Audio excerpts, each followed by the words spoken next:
What's good, guys? Welcome to another lore video, and today we're going to be talking about Chaser, Scholar of Burning Blood.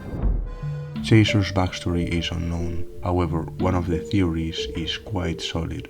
The theory starts with Chaser being influenced by the Ministry.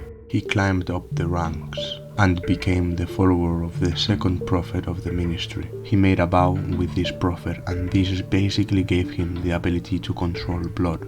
The Ministry then sent Chaser as a spy to the divers, with the main goal of gathering some peculiar information. Chaser was trained in the Markor Citadel, and other black divers immediately saw the potential in him. He was eventually promoted to Black Diver. Years after he was promoted, Clarice decides to carry out an expedition to Layer 2. Chaser is the black diver chosen for the expedition, and as expedition leader he gets to decide who to bring and what to do. However, Chaser's decisions are rather questionable. Not only does he only bring apprentices with him, he also doesn't choose any other fighters except himself. The events during the expedition are unclear, but through the journals we can speculate and suppose what may have happened down there.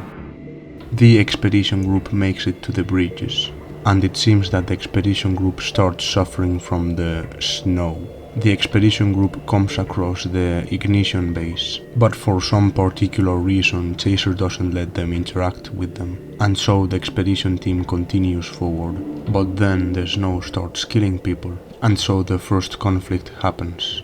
Half of the expedition confronts Chaser, and they decide to leave the camp and go to the Ignition Union. If you were one of the divers who had to choose between going to the Ignition Union or staying with Chaser, what would you have chosen?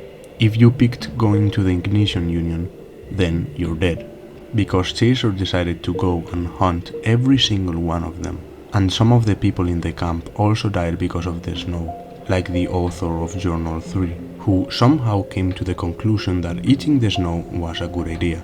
Eventually those who survive the snow make it to the Kirsgarde village. Since the Kirsgarde look pretty friendly at first, they decide to split up. Half of the expedition team decide to follow Chaser into the cathedral, and the other half decide to stay at the Kirsgarde village. If you decided to stay in the Kirsgarde village, well, you're dead. The other half decide to follow Chaser into the cathedral, and once Chaser makes it to the cathedral, something unexpected happens. It seems that the expedition made Chaser go mad, and he starts killing everyone in sight. One person survives, the author of the first journal. He also finds out that the Kirsgarde have killed the ones who stayed at the village, and so he's met with a dead end. When humans are met with a complete dead end, they either adapt and overcome, or they just break down. Since the first expedition doesn't come back, Clarice decides to make another expedition to find them, this time with journeymen, capable of fighting if needed. That's where we can find the second author of the journals. This journeyman pieces out half the puzzle. He figures out that Chaser isn't insane, that it wasn't an accident, this is all planned, but he doesn't figure out what the Kirsgarde are and what their true nature is. Now let's take a look into Chaser's powers and abilities.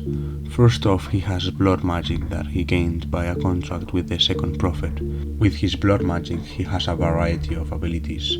First off, he can make waves of blood, he can levitate with the blood, and he can make fast projectiles with the blood, but most importantly, he can regenerate himself with the blood. In terms of how strong Chaser is, he's weaker than Clarice, and he's severely weaker than Akira. That's all for today, and I'll see you on the next video.